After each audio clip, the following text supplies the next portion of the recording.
Nick Perry, he's not going anywhere, but Micah Hyde, well, he's long gone already. Don't look now, the Bucks have won 4 games in a row. That, of course, after the 104-93 win here. The whole grocery list of Packers out, yet they still lose by just 1 point in Atlanta. Are you impressed still by this Packers team, or was it a loss that's still kind of tough to swallow? They found out they're going to their first tournament in 4 years. They're going to play South Carolina in South Carolina, and they do it after a 19-11 regular season. The Minnesota Vikings opening up their regular season here at their brand new $1 billion facility, and of course they're playing against the Green Bay Packers to do so. Julius Peppers going back to the Carolina Panthers. That's the team that drafted him 2nd overall back in 2002. There's pep rally going on in here. I found some rowdy Packer fans. Some of them, you hear them.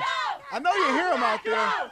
So certainly a kick or two could be the difference between a win or loss for the Green Bay Packers. More on that with Scott Grotzi coming up in sports. But for now, here at Soldier Field in Chicago, Earl Arms, CBS 58 News. Outfielder Domingo Santana, one of the few certainties we have about this Brewers roster going into the season. He will be in right field after he battled injuries last year, finishing the season with 7 home runs in just 26 games. We'll talk more about him in just a bit. But first, this is Junior Guerra getting his 2nd start of the spring. We could see him on opening day starting at pitcher. He had a strikeout in 2 scoreless innings against the Angels today. But here, more on Santana. He showed that power at the plate. 2 home runs, both to left field, plus a double in the 5th inning.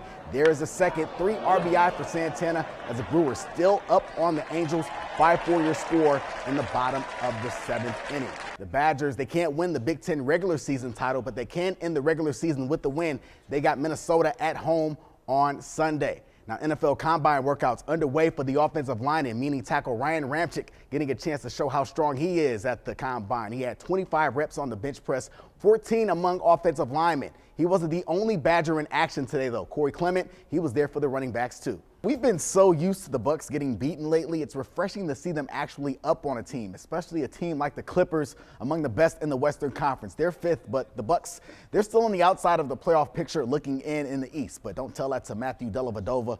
Going to Greg Monroe off the bench. He had 24 points, 5 rebounds, 5 assists, and the Bucks with a 19-point lead at halftime. Now, Luke Fisher, he had a unique road to Marquette, the Germantown native, going to Indiana, but then transferring to come back home and play. And now the senior, ahead of tomorrow's senior day against Creighton, he reflects on his time at Marquette. Bucks have lost 3 of their last 4 coming into tonight, so it's refreshing to see him actually up on a team, especially a team like the Clippers, among the best in the Western Conference. They're 5th, but the Bucks, they are 10th in the East on the outside of the playoff picture looking in. Don't tell that to Matthew Dellavedova, though. He goes to Greg Monroe, who had 24 points, 5 rebounds, and 5 assists, all off the bench, and the Bucks with a 19-point lead at the half. But as they get it to within 6, check out the Greek Freak, making it look easy against Chris Paul. Then to end the 3rd quarter, that's Delly going to Giannis Antetokounmpo again. Hanks for the bucket and the foul. He had 24 points, 8 assists, 5 rebounds for him as the Bucks, winning 112-101. That's your look at sports. We'll be back. Whether it's coming together for success on the pitch or banding together to fight a cancer diagnosis, it takes a team to do the things that one person just simply cannot do. The women of Scylla Rugby here in Milwaukee, in both ways, defining the word team. Strength, endurance, toughness. Much better. All things Liz Satterfield of Scylla Rugby says are needed for success on the pitch. There you go. There's a place on the field for every body type, every strength/speed. Satterfield, or Coach Liz as she's known as, also says rugby is a sport that empowers the mind and the body. Never felt so in control of myself, my community, my friends, and this incredible network of family that rugby has provided that no other sport ever has. Slap those arms out of there. After moving here from Minnesota a couple years back, Coach Liz leaning on her rugby family after being diagnosed with breast cancer. Fortunately, though, Scylla's got her back. When I decided to shave my head before I started losing it during chemo, they threw me a head shaving party. Big step, big step! And we put that extra mile for driving to her chemo appointments, people from the team volunteered to help her, to take her there, to sit with her during her appointments, and to take her home. And it was just great family and rugby together to help each other out. And for even more personal support, Coach Liz doesn't have to look far to find a breast cancer survivor. From the second that I told them, they were by my side throughout the entire thing, and they helped me get through it. I don't know if I'd be here, honestly, right now without them.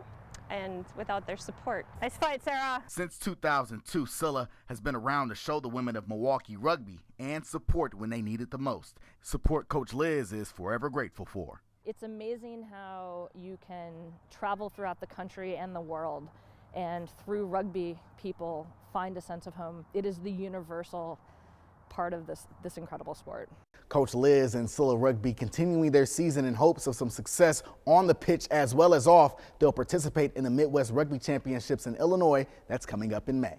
Kevin, now we're going to mention a couple of guys that you may not know. Draymond Green of the Golden State Warriors, Yogi Ferrell of the Dallas Mavericks. You may not know who they are, but also think of Frank Kaminsky. We do know who he is of the Charlotte Hornets. These are all guys that are a part of a dying breed. Those are guys that play 4 years in college and then go to the NBA and have success. Malcolm Brogdon trying to be a part of that bunch. And he says with his parents' divorce and with staying 4 years at Virginia, it's helped him become the player that he is today for the Bucks.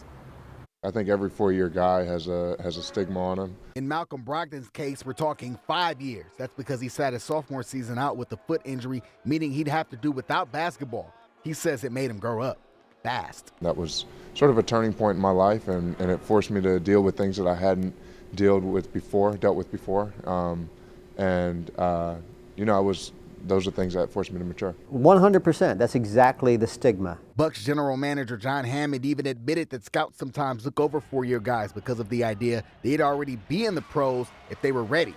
But Brogdon's ability to get healthy and persevere, along with his talent, Hammond says, made him take the chance in this year's draft. The maturity that he has in himself as a person, and I think the confidence in what he's accomplished off the floor, I think that carries on to the floor for him. You know, and we forget the perspective not only of like, you have to kind of sometimes concentrate on what he can do, not what he can't do. And Brogdon can do a lot of things, including shoot, pass, play defense, and finish. All of these things, he says, a product of his years at Virginia. Forced you to create an identity and know who you are when you come out, when you step into the real world. There are no questions about who you are as a person and where your character is. He'll take all those tools with him in the Rising Stars game, where he'll represent the U.S. in the old Rookie Sophomore Challenge. Brogdon says he'll go with one goal in mind. Just go there with open eyes and soak all of it in and enjoy the whole weekend. Check this out.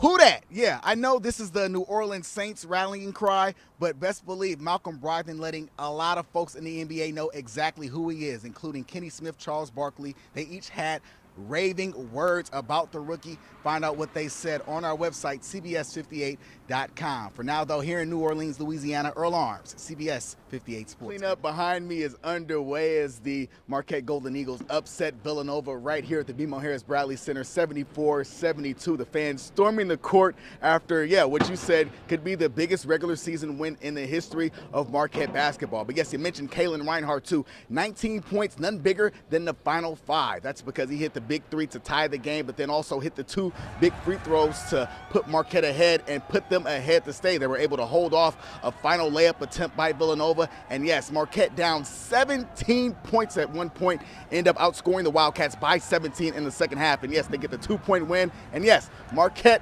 go ahead and celebrate. Winners over Villanova. It feels amazing. It's a testament to my teammates and coaches who just trusted me, from day one I got here. And just knowing that I had to stay in the gym and it was going to happen, a breakthrough was going to happen for myself individually. But I'm just so blessed and thankful that I had the coaching staff and the players. Our guys almost gave them too much respect. They're a great team, and Jay Wright's a Hall of Fame coach. But at the end of the day, you're in between the lines, man. Lay it on the line. And I thought as the game wore on, we got more comfortable in doing that. So yes, Kalen Reinhardt with a signature game, Steve Wojciechowski with a signature win. I asked him, how far can this team go after beating number 7 Creighton on Saturday, number 1 Villanova tonight? He says as far as they want to go. So Marquette maybe not going to the Final Four as they did in 2003 when they last beat the number 1 team, but certainly one of the best teams in the country right now when they could show that they are with a tournament bid coming up in March. But for now, here at the BMO Harris Bradley Center, Earl Arms, CBS 58 Sports.